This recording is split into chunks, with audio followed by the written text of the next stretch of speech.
Salut, salut! Donc à partir d'aujourd'hui, je vais démarrer la réalisation des toilettes. Donc pour ceux qui me connaissent, ils savent que dans le petit trafic que j'avais, on utilisait déjà des toilettes sèches. On a franchement trouvé ça pratique, surtout que je bricole beaucoup. J'ai quelques sacs poubelles de copeaux à liquider. Donc rien ne se perd, tout se transforme. Donc voilà. Toilettes chimiques, on n'est pas vraiment pour. On préfère les toilettes sèches. On était satisfait niveau odeur et tout. Là, pour dans le fourgon, je veux installer un séparateur d'urine. Donc ça se présente comme ça, avec 2 récipients. Donc là, je remercie la marque Trellino qui me met à disposition le modèle que j'ai actuellement ici. C'est le XL, c'est le plus grand qu'ils font. Le seau pour les matières solides, c'est un 16 litres. Le petit bidon pour les urines, c'est un 10 litres. J'ai pris la lunette de chez eux aussi. Donc maintenant, moi, c'est à moi de faire le compartiment, le caisson qui va accueillir tout ça. Pour ceux qui veulent pas s'embêter, ils ont une gamme, ils font de chouettes toilettes déjà tout fait. Donc ceux qui sont intéressés par un toilette juste à poser dans la douche et pour gagner de la place, ils le sortent quand ils prennent la douche, etc. Je vous mets un code promo, c'est Vanlife France. En utilisant ce code sur les toilettes tout fait, vous avez un cadeau d'une valeur de 30 €. Donc c'est toujours bon à prendre. Et moi de mon côté, je vais attaquer prise de côte et faire le caisson qui va accueillir tout ça. Ils pensent à tout chez Trellino. Regarde le couvercle pour le bidon d'urine. Il y a une membrane qui fait office de clapet anti-retour. Au moins tu es sûr que les odeurs puissent pas remonter et sortir du bidon. C'est franchement chouette, c'est la première fois que je vois ça. Donc ça tu visses là-dessus. T'as le séparateur qui vient comme ça dessus. Voilà. Et grâce à la petite membrane, t'as pas d'odeur qui sort. La première étape, c'est de couper le panneau qui sépare toilette et WC. Donc le panneau, le WC, je le mets à une hauteur de 40, c'est plus ou moins le standard. Parce que le tout doit être démontable pour passer les tuyaux de gaz et d'eau. Donc là, je vais couper le panneau comme ça. Après, il y aura 2 séparations où entre je mettrai les seaux et la lunette. Et après 2 compartiments, un avec la sciure et l'autre je pense avec les papiers toilettes. Donc maintenant je vais juste une fois couper le panneau là. Ça me permettra de mieux mesurer les autres séparations et tout. Et pour le toilette, tout ce qui est contreplaqué, je vais que utiliser du 10 mm, ça suffira. Parce qu'il y aura plusieurs séparations et tout ça. Donc le tout en compression, le 10 mm ça suffit, pas à peine de mettre du 15.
Voilà, maintenant je vais prévoir les découpes d'angles pour les conduites d'eau. Là derrière, partout.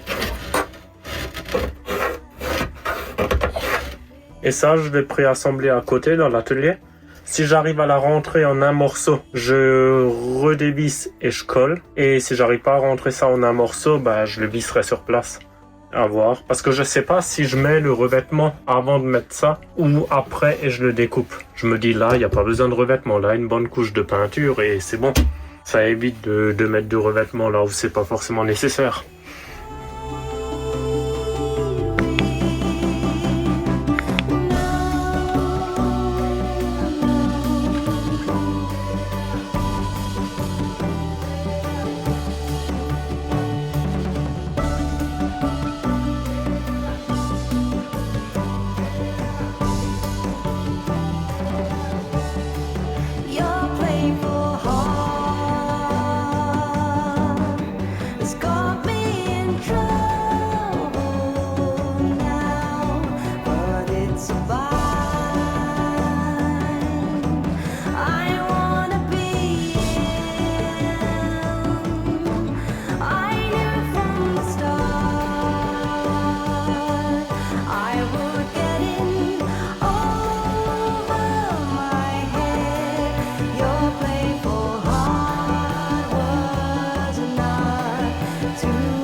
Ah, c'est bien, ça rentre en un seul morceau.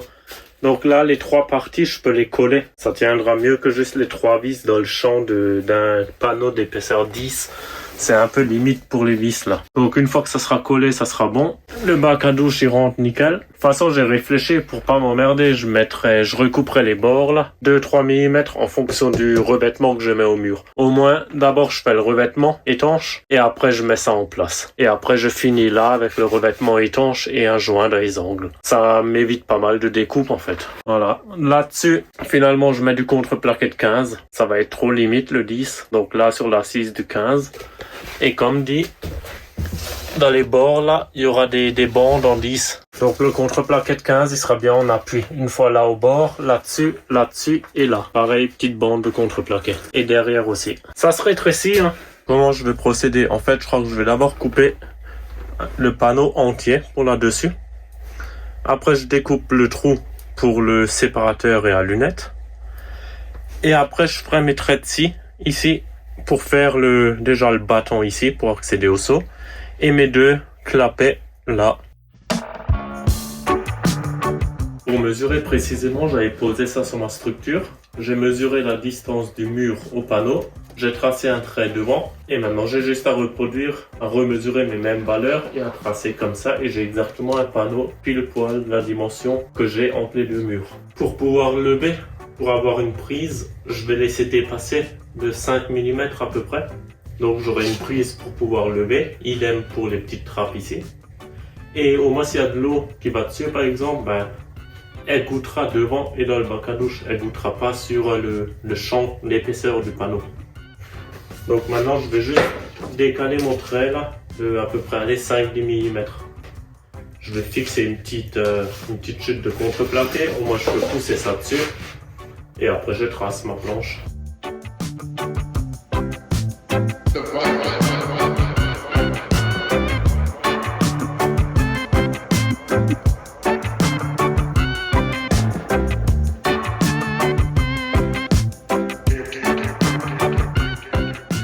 Là, tu me vois couper de l'autre côté du trait. Ma règle est posée du côté chute, entre guillemets. Donc, j'oublie pas de me décaler de la largeur de la lame. Sinon, ma coupe, elle sera de l'épaisseur de la lame, environ 2 mm, trop petit. Donc, la règle, là, je peux pas la poser sur le trait. Idéalement, je devrais tourner la règle et poser la règle sur le bon côté. Mais alors, il faudrait que je démarre au centre du panneau, ça va pas. Donc, j'aurais dû tracer à l'autre bout du panneau. Mais en décalant comme ça à l'œil de 2 mm, j'arrive à être sur le trait, ça va, c'est un coup de main à prendre, mais il faut pas oublier. Pas poser la règle sur le trait quand on est du côté chute.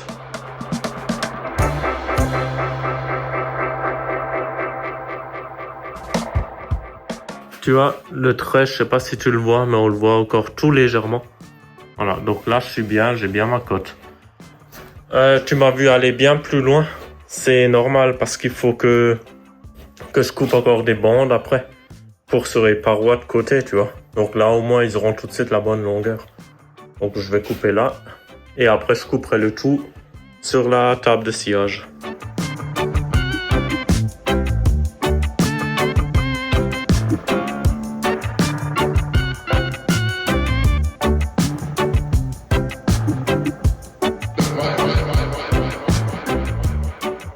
Voilà, tu vois, c'est nickel.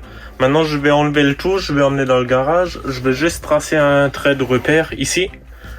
Et dans le garage, après, je peux positionner le séparateur. Tu verras, Trellino, ils ont fourni un gabarit de coupe pour le séparateur. C'est bien foutu. Et on va faire le trou du séparateur. Mes traits de coupe pour mes petits coffres de rangement ici. Mon trait de coupe derrière pour le rabat complet. Et après, les fixations pour les charnières et tout ça. Allez, go, go, go!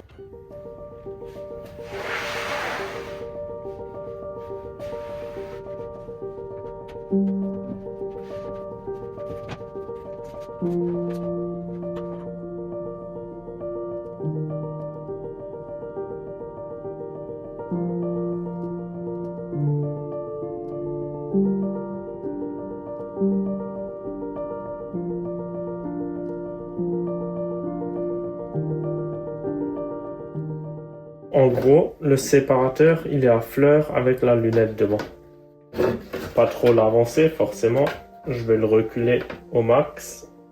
Ouais, je veux vraiment faire le séparateur et la lunette à fleurs. Ouais.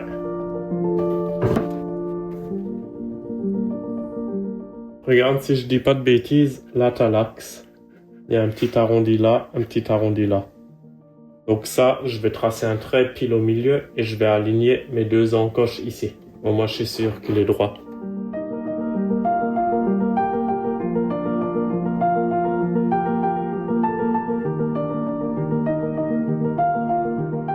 Évidemment, je ne coupe pas ce que je viens de tracer là. Maintenant, je pose le gabarit au milieu dedans, comme ça. Voilà, je répartis la même distance et je trace ça.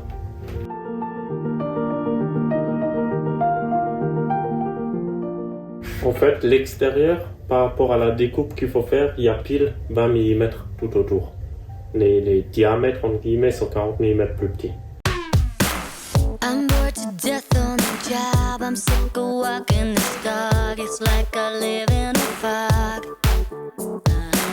Tonight I want something new. I feel the need to.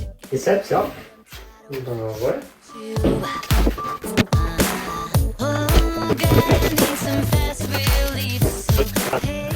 Also dann schaust du noch schneiden, ne? Ça? C'est pas si évident que ça. Mais après, est-ce que ça, je l'encastre ou pas? Ça dépend, c'est galère à faire. Oh, Au moins, il tient. Ah, Parce que sinon, il faut quand même que je le perce pour mettre deux petites vis inox. C'est pour ça que j'ai pensé défoncer 2 mm. Arrive à pile poil dedans. Voilà. Bon voilà, comme ça pourrait déjà le faire. Mais moi je vais décider de défoncer légèrement tout autour le bois. Faire un épaulement de 2 mm, au moins ça s'incruste dedans. Et c'est à fleur avec le bois. On veut défoncer un peu la planche pour que là le WC il soit pile poil incrusté dans la planche. Et donc du coup, mais d'abord on veut un peu retracer les traits parce que du coup là c'est vraiment au bord, donc du coup on va un peu reculer parce que du coup sinon sinon ça va déborder. Et donc du coup là on veut un peu défoncer de quelques millimètres. L'épaisseur de ça quoi. Oui. Et on le recule pour que là il reste du bois. C'est ça? Oui. Hop là. Tout à fait. C'est toi qui le fais? Je sais pas.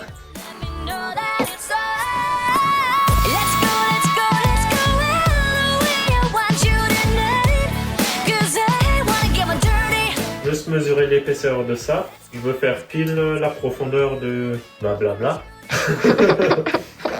Je veux juste mesurer l'épaisseur de ça, 3 mm. Donc mon fraisage, je vais le faire profond de 3 mm aussi. Je fais mon 0 et maintenant je descends ici de 3 mm et 3. Juste vérifier si j'ai bien 3 mm. Ouais, nickel.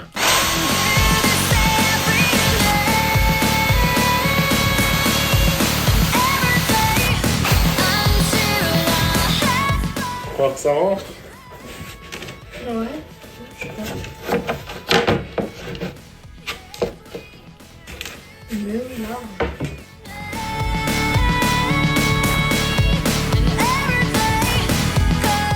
Et j'ai un stagiaire balayeur. Il fait ça bien. Mettez un petit pouce pour le stagiaire balayeur. Ouais, j'en ai besoin.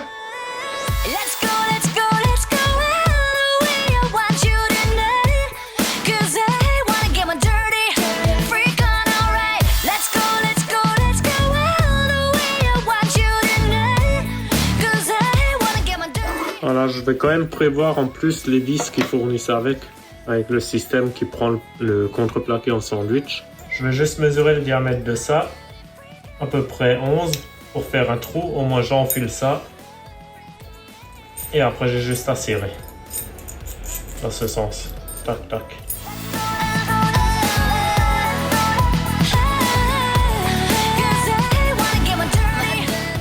Avant de ranger la défonceuse, je vais tout de suite faire un arrondi, un petit quart de rond des deux côtés là.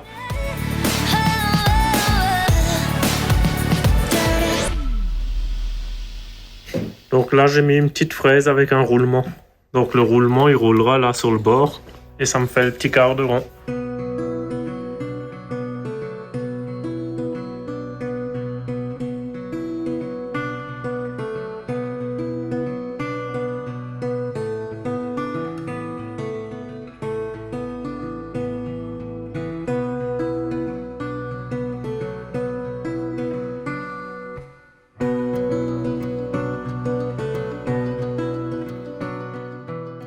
Là, je vais couper toutes les bandes que je t'avais dit pour soutenir l'assise. Donc, j'ai réglé la butée à 55. Et tu vas voir, en 2-3 mouvements, j'aurai coupé mes 5 bandes. Ça, la scie circulaire, ça prendrait déjà beaucoup plus de temps. Tu vois, là, je trouve ça hyper pratique, les chariots, là.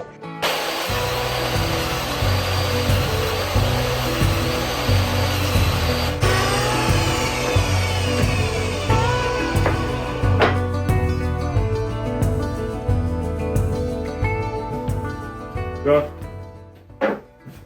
ils sont tous impeccables, même longueur, tout. En 30 secondes, 5 coupes parfaites. Évidemment, ça vaut pas un banc de scie de menuisier à 20 000 €, mais bon, pour les petits bricots comme ça, ça fait le job. J'en ai coupé 5 parce que je vais en mettre une sur le mur extérieur du fourgon, une là contre, idem ici, là, on est à 4. Et une là derrière, pour faire le pivot de l'assise où je fixerai les charnières dessus et pour soutenir ici. Bon, tu verras ça après, hein. C'est parti, on va couper l'ensemble maintenant. Donc les 2 trappes et le bâton. On se fait un repérage.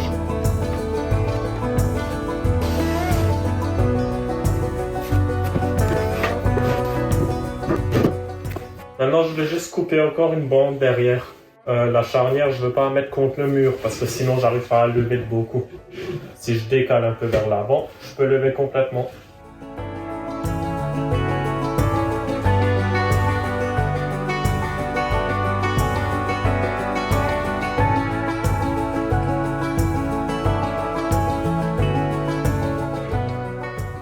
Tu vois ce que je viens de clouer, ça ira là.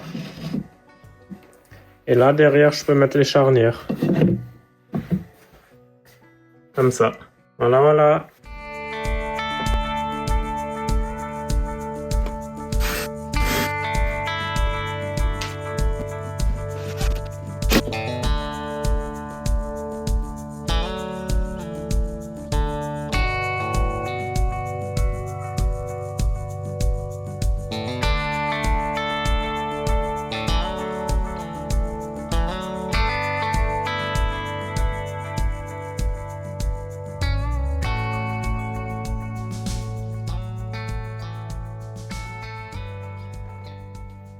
Voilà, j'ai testé le toilette. C'est pas mal, mais si ça fonctionnerait, ça serait mieux. Bon, je m'en doutais un peu, je te montre tout de suite ce qui va pas. Quand on lève la lunette, tu vois, c'est de ma faute. À cause du mur en biais, ça tient pas ouvert. Bon, ça, à la limite, c'est pas trop gênant. Mais mon bâton, pour sortir les seaux, il s'ouvre pas non plus. Voilà, maximum. Et évidemment, là, j'ai pas assez d'espace pour sortir le seau. Tu vois, derrière, ça bute. Bah oui, j'ai le mur en biais, donc c'est un peu logique. Donc la seule solution que j'ai trouvée, c'est de l'avancer de 3 cm.